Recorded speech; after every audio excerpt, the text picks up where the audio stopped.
And அடுத்தபடியா ஒரு ரொம்ப அழகான ஒரு ஸ்வீட்டான person on screen and off screen. அவங்க அழகாக ரசிச்சிட்டே இருக்கலாம், ரொம்ப என்ஜாய் பண்ணலாம் அவங்க ஆக்டிங். அவ்வளோ ஒரு சூப்பரான ஒரு பெர்ஃபார்மர் மேம். வந்து தனுஷ் சார் படங்கள்ல மோஸ்ட் ஆஃப் த ஃபிலிம்ஸ்ல இருக்கீங்க மேம். நீங்க எதுக்கு மேம் வைக்கப்படுறீங்க? சரண்யா பொன்வன் மேம் வாங்க ப்ளீஸ். இன்னைக்குமே ஃப்ரெஷ்ஷா அழகா வருவாங்க. எல்லா ஃபேமிலிலையும் ஒரு அத்தை ஒரு சித்தி யாராவது இருப்பாங்க, சரண்யா பொண்ணு மாதிரியே இருக்கீங்க அப்படின்னு. ஸோ மேம் அந்த அளவுக்கு ஒரு இம்பாக்ட் கொடுத்துவாங்க. ஒரு வார்த்தைகள் மேம் இங்கிலீஷ்ல தான் பேசுவீங்கன்னு தெரியும். நீங்க எல்லாருக்கும் வணக்கம். எனக்கு இன்னைக்கு ரொம்ப சந்தோஷமா இருக்கு. எப்படி நாயகனை பத்தி இன்னும் பேசுறாங்களோ அதே மாதிரி எனக்கு விஐபி பத்தி பேசுறாங்க. அது எனக்கு ரொம்ப ரொம்ப சந்தோஷமா சொல்லிக்கிறதுல.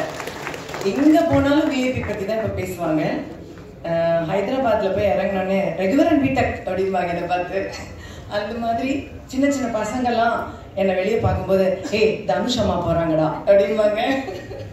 தனுஷ் அம்மா என்னதான் தனுஷ் அம்மான்னு சொல்றாங்க. அந்த அளவு எனக்கு ரொம்ப ரொம்ப சந்தோஷமா இருக்கு. எல்லாருக்கும் அது ஒரு ஸ்டாண்டர்ட் தனுஷ் அம்மா. அப்புறம் இப்போ வேற எங்கேயா செட்ஸ்ல போகும்போது ஏதோ தனுஷை பத்தி என்கிட்ட கேட்கறது எப்படி இருக்கும்னா, நிஜமாவே இப்போ என் மகனா இருந்தா அவர் என்ன சாப்பிடுவாரு, அவர் எப்படி தூங்குவாரு இப்படிலாம் கேட்பாங்கல்ல, இந்த மாதிரி தான் என்கிட்ட கேட்பாங்க.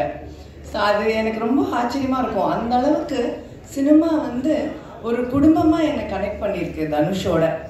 ரொம்ப கனெக்ட் பண்ணியிருக்கு. நிஜமாவே என்னுடைய ஒரு மகன் அப்படின்னு. இந்த செட்ல வந்து இப்போ பவிஷ் தான் எனக்கு மகன். ஸோ செட்ல வந்து பவிஷோட நடிக்கும்போது தனுஷ் கிட்ட அந்த ஒரு பொறாமையை நான் பார்த்தேன். ரொம்ப தமாஷா இருந்தது. மடியில பவிஷ படுத்து சொன்னதே தனுஷ் தான், படுறா அப்படின்னு.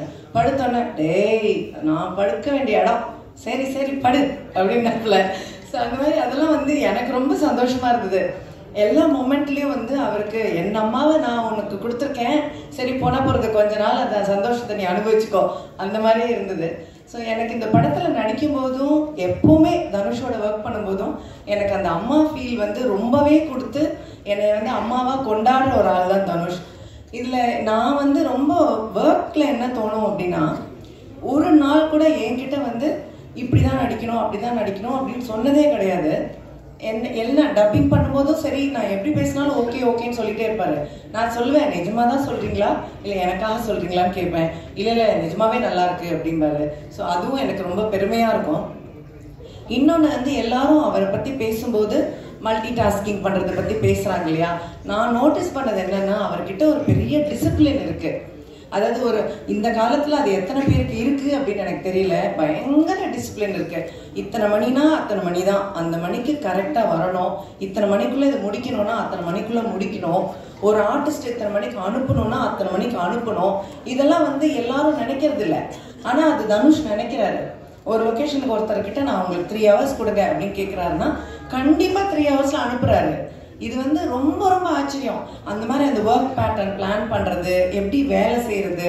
ஒரு டப்பிங்கெல்லாம் வந்து தனுஷ் வரணும்னு அவசியமே இல்லை. ஆக்சுவலி நிறைய டைரக்டர்ஸ் வர்றதே இல்லை டப்பிங்க்கு. ஆனா இது வரைக்கும் அந்த டப்பிங்க்கு கூட வருவார். சின்ன ஆர்டிஸ்ட் பேசுறத கூட அவர் நின்று பார்த்து எப்படி பேசுறதுன்னு கரெக்ட் பண்ணுவார். அதுதான் அந்த டெடிகேஷன். ஸோ அந்த மாதிரி ரொம்ப டெடிகேட்டடா ரொம்ப ஹார்ட் ஒர்க் பண்றதுனால தான் ஜெயிக்கிறாரே தவிர, நிறைய பேருக்கு அவர் ஜெயிக்கிறத நினைக்கும் போது அவருக்கு என்னன்ற ஒரு என்கிட்ட கேட்டிருக்காங்க அவருக்கு என்ன மேம், ஆனா அவருக்கு ரொம்ப கஷ்டப்படுறாரு. அதுதான் உண்மை. ரொம்ப கஷ்டப்படுறதுனாலதான் இப்படி ஜெயிக்கிறாரு அப்படிங்கிறத நான் கண் கூட பார்த்திருக்கேன். ரொம்ப கடினமான உழைப்பு, ரொம்ப சின்சியர், ரொம்ப ஹார்ட் ஒர்க். ஸோ அதனால எனக்கு என்னை பொறுத்த மட்டும் அவருக்கு நிறைய நல்ல ஆயுசு, ஆரோக்கியம், நிறைய மன நிம்மதி, சந்தோஷம் இது ஆண்டவன் கொடுக்கணும் அப்படிங்கிறது மட்டும்தான் என்னுடைய பிரார்த்தனை. மற்றதெல்லாம் அவர் வேலை செய்யறதுல அவருக்கு தானா கிடைச்சிரும். இந்த படத்துல வந்து நான் பவிஷை பத்தி முதல்ல சொல்லணும். பவிஷ் ரொம்ப கஷ்டப்பட்டு வேலை பார்த்திருக்காரு இதே மாதிரி. அதாவது தனுஷ் வந்து நடிக்க சொல்லி கொடுத்து ஒருத்தர் நடிக்கிறதுனா பாருங்க அது எவ்வளவு கஷ்டம். அது தனுஷ் அது பவிஷ் பண்ணிருக்காப்ல இதுல. அதாவது ஒவ்வொரு சீனுமே சொல்லி கொடுக்கும்போது அவ்வளோ போராடி கஷ்டப்பட்டு பண்ணியிருக்காரு பவிஷ் இதுல.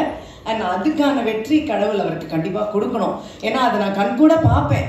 பார்க்கும்போது அங்கே நான் சொல்லுவேன், நிறைய தடவை எங்களுக்குள்ள சண்டையெல்லாம் வரும். அப்போ தனுஷ் திட்டுவாரு பவிஷை.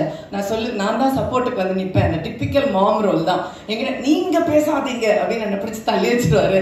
நான் வந்து பவிஷ் கூட போய் நின்று பவிஷ்கிட்டே பேசிட்டு இருப்பேன். நீங்க என்ன அவர்கிட்ட பேசிட்டு இருக்கீங்க, என்கிட்ட பேசுங்க. இப்படி நிறைய லொக்கேஷன்ல நடக்கும். ஸோ பவிஷ் வந்து ரொம்ப பாடுபட்டிருக்காரு, ரொம்ப ஹார்ட் ஒர்க் பண்ணியிருக்காரு. கடினமாக உழைச்சிருக்காரு அந்த படத்துக்கு. ஸோ அதுக்கான வெற்றி அவருக்கு கண்டிப்பாக கிடைக்கும். I wish you all the best for that. அப்புறம் இந்த சின்ன சின்ன பிள்ளைங்க எல்லாருக்கும் என்னுடைய வாழ்த்துக்கள். எனக்கு இவங்களை பார்க்கும்போது ரொம்ப சந்தோஷமா இருக்கு. ஒவ்வொருத்தருக்கும் கடவுள் நல்ல ஒரு என்ட்ரி கொடுத்துருக்காரு. உண்மையிலே இந்த மாதிரி ஒரு சூர்யா சொன்னது தான் உண்மை. இந்த மாதிரி கேபி சார் படத்துலலாம் ஒரு நிறைய அப்போல்லாம் ஜெயசுதா, ஜெயபிரதா, ஸ்ரீபிரியா எல்லாருமே ஃபர்ஸ்ட் படமாக வருவாங்க. அந்த மாதிரி இவங்க எல்லாம் உட்காந்துருக்காங்க. எனக்கு அதுதான் ஞாபகம் வருது. ஸோ அந்த மாதிரி இவங்க எல்லாரும் பெரிய ஸ்டார்ஸாக வரணும்னு நான் ஆண்டவனை வேண்டிக்கிறேன். கண்டிப்பாக உங்களுக்கு பெரிய வெற்றி கிடைக்கும். என்னுடைய வாழ்த்துக்கள். அது இல்லாமல் இந்த டீம் ஸ்ரேயஸும் சொல்லணும், இந்த டீமும் சொல்லணும். எல்லாரும் ரொம்ப ஹார்ட் ஒர்க் பண்ணியிருக்காங்க. அதாவது நல்ல வேலை வாங்குற ஒருத்தர்கிட்ட இருக்காங்க எல்லாரும். அதனால தனுஷ் கிட்ட வேலை செஞ்சால் கண்டிப்பாக வேலை செஞ்சு தான் ஆகணும். ஸோ இந்த டீமும் கடுமையாக உழைச்சிருக்காங்க. ஸோ இந்த டீமுக்கும் என்னுடைய வாழ்த்துக்கள். ஸோ மியூசிக், இந்த குரூப்பு எல்லாருக்கும் என்னுடைய வாழ்த்துக்கள், என்னுடைய blessings. And I really wish that this becomes a great hit. So my great wishes to all of you. Thank you so much. Thank you ma'am. Thank you. அவருக்கு தொடர்ந்து நெக்ஸ்ட் யார் வர போறாங்க அப்படின்னு சொல்லிட்டு பார்த்தீங்கன்னா, தமிழ் மொழி மேலே எல்லாருக்கும் எவ்வளோ காதல் இருக்குன்றது தெரியும். மொழியை பயங்கரமாக நேசிக்கிறவங்க இவரோட ஒர்க்கையும் கண்டிப்பாக நேசிப்பாங்க. பாடல் வரிகளாக இருக்கட்டும், இல்லை படத்தோட பசங்களாக இருக்கட்டும், ஸ்கிரிப்ட் ரைட்டிங்காக இருக்கட்டும், எதுவாக இருந்தாலும் அவ்வளோ சூப்பரான படத்துக்கு தொடர்ந்து நம்ம கொடுக்கக்கூடிய லிரிசிஸ்ட் விவேக் அண்ணா அவர்களை பேச அழைக்கிறோம். எல்லாருக்கும் வணக்கம். ஸோ பொதுவாக பார்வையாளர்களா நம்ம இருக்கும்போது ஒரு வழக்கம் இருக்குது. எப்போவுமே நீ இவ்வளோ ஜெயிச்சா போதும், உன் இடம் இதுதான் அப்படின்னு சொல்ல நம்ம ரொம்ப வருஷமாக பழக்கப்பட்டிருக்கோம். ஆனால் அதெல்லாம் ஒரு காலகட்டத்தில் தனுஷ் சார்ன்ற ஒருத்தர் உடைச்சி என் வாழ்க்கை இங்கே தான் போய் நிற்கணும்னு தன்னை அவர் டைரக்ட் பண்ண போய் அவர் டைரக்டராக ஜெயிச்சிட்டாருன்னு நான் நினைக்கிறேன். அப்படி அதை உறுதுணையாக நின்று பார்த்துட்டு இருந்த செல்வா சாருக்கும் கஸ்தூரிராஜா சாருக்கும் எவ்வளோ பெருமையாக இருக்குங்கிறது வந்து என்னால் உணர முடியுது. அதே மாதிரி ஒரு பெருமையோட தான் இன்னைக்கு பவிஷ் அவர்கள் வெளில வரும்போது தனுஷ் சாரும் அங்கேருந்து வாழ்த்திட்டு இருப்பாருன்னு நினைக்கிறேன். அண்ட் அவரோட டைரெக்ஷனில் ஒர்க் பண்ண ஆப்பர்ச்சுனிட்டி கிடைச்சதுக்கு நான் ரொம்ப நன்றி தெரிவிச்சுக்கிறேன். அண்ட் ஜிவி சார், அவர் வந்து பொதுவாக சொல்லுவாங்க அறிவு ஜீவி அப்படின்வாங்க நிறைய பேரை. அது வந்து காரண பெயர் மாதிரி தான் நான் ஃபீல் பண்ணுறேன் அவருக்கு இருக்கிறது. என்ன பியூட்டிஃபுல் ஆல்பம்ஸ். இவங்க ரெண்டு பேர் காம்பினேஷனில் ஒரு ஆடுகளனுக்கு வேறு மாதிரி ஒரு சவுண்ட் தேவைப்படுது, பொல்லாதவனுக்கு வேறு மாதிரி சவுண்ட் தேவைப்படுது, அசுரனுக்கு வேறு, இந்த மாதிரி ஒரு யங் ஆல்பம்க்கு வேறு சவுண்டு. இது எல்லாத்தையுமே எப்படி அவரால் புல் ஆஃப் பண்ண முடிஞ்சதுன்னு தெரியல. அப்படி ஒரு ஃபேண்டாஸ்டிக் மியூசிக் டைரக்டர். அவர் எனக்கு அமரனில் கொடுத்த சாங்காக இருக்கட்டும், இதில் கொடுத்த ஏடி சாங்காக இருக்கட்டும், கெரியர்லேயே ரொம்ப இம்பார்ட்டன்ட் சாங்ஸாக பார்க்குறேன். அண்ட் அவருக்கு வந்து என்னோட நன்றியை தெரிவிச்சுக்கிறேன் நான். அண்ட் அவர் வந்து இன்னும் பல நேஷ்னல் அவார்டுக்கு வந்து தகுதியான ஒருத்தர். அது இப்போ கிடைக்க ஆரம்பிச்சிச்சுங்கிறது வந்து எங்களுக்கு மகிழ்ச்சியாக இருக்குது. அண்ட் உங்களால் கையை தொட்டு உணர முடியுதோ இல்லையோ, ஜிவி சாருக்கும் சரி செல்வா சாருக்கும் சரி, அவங்களால உணர முடியுதோ இல்லையோ, எங்களால் பார்க்க முடியுது. 1000ல் ஒருவனுக்கான நேஷனல் அவார்டு உங்கள் கையில் இருக்கிறத வந்து எங்களால் பார்க்க முடியுது.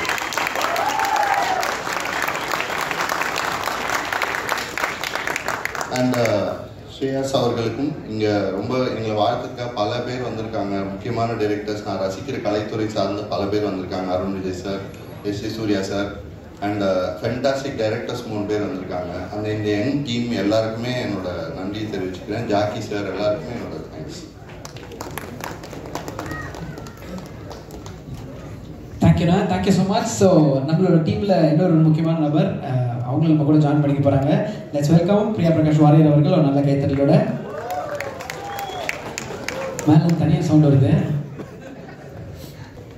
ஆல்ரைட், இப்போ அடுத்தபடியா நம்ம தனுஷ் அவர்களுடைய ஆஸ்தான ஆர்ட் டைரக்டர் அப்படின்னு சொல்லலாம். அவர் கூட தொடர்ந்து எல்லா படங்களுமே ஒர்க் பண்ணிட்டு வராரு. இன்னைக்குமே இட்லி கடை ஷூட்டிங்ல இருந்து விட்டு இப்போ வந்திருக்கீங்க. வாங்க சார்.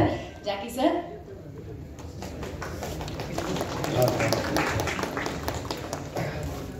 கடைசியாக பேசுறது ரொம்ப கஷ்டமான விஷயம். நான் எவ்வளோ யோசிச்சு வச்சாலும் எல்லாரும் சொல்லி முடிச்சுட்டாங்க. அதனால எனக்கும் சகோதரர் தனுஷ்குமான தனிப்பட்ட சில விஷயங்களை மட்டும் இங்கே சொல்ல ஆசைப்படுறேன். எல்லா மேடையிலும் தேங்க்ஸ் டு வெற்றிமாறன் நான் திருப்பி நான் தேங்க்ஸ் டு வெற்றிமாறன் தான் சொல்லணும். அவர் மூலமாக தான் இந்த ஒரு நல்ல ஒரு உறவு கிடைச்சிது.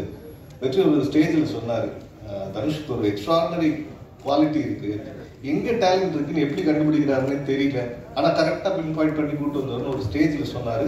அவர் தொட்ட ஒருத்தர் இன்னும் பெரிய உயரத்துக்கு போயிட்டாருன்றது நம்ம எல்லாருக்கும் தெரியும். அதே மாதிரி இந்த படத்தில் பார்க்குறேன், அவர் ஏற்கனவே அதையும் சொல்லி முடிச்சிட்டாரு. அசிஸ்டன்ட் டைரக்டராக ஒரு பையன் ஓடிக்கிட்டே இருப்பான், திடீர்னு கூப்பிட்டு சொல்லுவார், ஜாக்சன் ஆக்ஷன் சொல்லாமல் ஒருத்தர் நடிக்கிறான் பார்த்தீங்களா அப்படின்னு காட்டுவார். திடீர்னு பார்த்தா மட்டும் நடிச்சிட்டு இருக்காரு அந்த பையன். என்ன பெர்ஃபார்ம் பண்ணிக்கிறாரு. இல்லை சார் அவர் நடிச்சிருவாங்க, போன படத்தில் நடிக்க ஆரம்பிச்சாரு அப்படின்னாரு. ஸோ இது மாதிரி எங்கிருந்து டேலண்ட்டை பிடிக்கிறாருன்னே தெரியல. இப்போ நீங்கள் நிறைய ட்ரெய்லர்ஸ் இதில் பார்த்தீங்கன்னாலும் விஷுவல் டைரக்டர்னு ஒரு பேர் வரும். இது வந்து அவர் உருவாக்கிட்டார் அப்படி ஒரு பேரை. என்னன்னு பார்த்தீங்கன்னா அந்த costume designer, but she has so much of potential. அதை கண்டுபிடிச்சி விஷுவல் டைரக்டர்னு சொல்லிட்டு ஒரு ஃப்ரீடம் அந்த பிள்ளைக்கு. Kavya, she is not here. இந்த படம் இவ்வளோ கலர்ஃபுல்லாக வந்திருக்குன்னா அதுக்கு full credits I give to Kavya. Production designer என் பேர் தான் வரும், நான் அவங்ககிட்ட ஆர்ட் டைரக்டராக தான் ஒர்க் பண்ணேன். She did most of the work. அவ்வளோ டேலண்ட், அது அந்த பொட்டென்ஷியலை கண்டுபிடிச்சி அவங்களுக்கு அந்த கேரக்டர் கொடுத்துருக்காரு. அதே மாதிரி ரொம்ப வருஷம் ஆச்சு யங்ஸ்டர்ஸ் இருக்கிற ஒரு ஸ்டேஜில் வந்து நிற்கிறதுக்கு. எந்த ஸ்டேஜுக்கு போனாலும் என்னோட எல்லாரும் சீனியர்ஸாக இருப்பாங்க, பயந்து பயந்து பேசுவோம். இப்போ பார்த்தா எஜே சூர்யா சார் மாதிரி எல்லா யங்ஸ்டர்ஸாகவே இருக்கிறாங்க. ஸோ அவங்க முன்னால் பேசுறதுக்கு கொஞ்சம் தயக்கமாக தான் இருக்கு, நம்மளை சீனியராக ஒதுக்கிடுவாங்க. பட் சொல்லி முடிச்சுட்டாங்க. இருந்தாலும் சொல்கிறேன், இவ்வளோ யங்ஸ்டர்ஸ் ஒரே ஸ்டேஜில் ஒன்லி ஒன் மேன் தனுஷ். இவ்வளோ வேற ஒன்றா சேர்த்து, ஏன்னா எல்லாருக்கும் பயம் வருது, இப்போ ஓடுறது ஒரே வச்சு ஜெயிச்சிடலாம், ஈஸியாக இருக்கும் அப்படின்ட்டு. அவர்கிட்ட எல்லாம் அட்வைஸ் பண்ணுறாங்க, போதும் ராயன் பண்ணிட்டீங்க, இதுக்கு மேலே ஒரு படம் பண்ணுங்க, இன்னும் பெருசாக ஒரு ஹீரோ வச்சு பண்ணுங்க. நான் எனக்கு இது போதும், இதை வச்சு பண்ண போறேன், இந்த டேலண்ட்ஸை என்னவா ஹேண்டில் பண்ண போறேன்னு எனக்கு தெரியும்னு ஒரு கான்ஃபிடென்ஸ்ல கூப்பிட்டு வந்தாரு. அவர் சேர்த்த கூட்டம் இது. இந்த கூட்டம் இனி வேற இடத்துக்கு கிளைகள் வந்து ஆரம்பமா வளருவாங்க, அதுல முழு நம்பிக்கை இருக்கு. ஏன்னா அது அவ்வளவுக்கு காரணம் சகோதரர் Dhanush. All the best for the whole team. Thank you sir, thank you so much. கண்டிப்பாக ஒரு நல்ல கைத்தறி கொடுக்கலாம். ஏன்னா ஆர்ட் டைரக்டர்ஸ் எப்போ 2 வாரம் தான் பேசுவாங்க, இவ்வளோ ஜாலியாக இவ்வளோ ஃபன்னாக பேசுகிற ஒருத்தர். Thank you so much for kind words. Yes, so Vijay, நம்ம தனுஷ் சார்க்காகவும் இந்த டீமுக்காகவும் ஃப்ரெண்ட்லியாக ஃப்ரெண்ட்ஸாக வெல்விஷர்ஸாக சப்போர்ட் பண்ண வந்தவங்கலாம் பேசிட்டாங்க. Now let's get into that vibe. ஆமாம், காலேஜ் கல்ச்சரல்ஸ் மாதிரி பயங்கர ஜாலியான ஒரு யங்கான வைப்ரண்டான டீம். பார்க்கும்போது சூப்பர்ல அப்படின்னு ஃபீல் இருக்கும். Young rock stars, future stars இவங்க தான். ஏன்னா வந்து அவங்க நடிச்சு நம்ம பார்த்துட்டோம், இப்போ எப்படி பேச போறாங்க அப்படின்றத பார்த்துருவோம். ஆமாம், ஃபர்ஸ்ட் வரப்போறவங்க யார் சொல்லிட்டு பார்த்தோம்.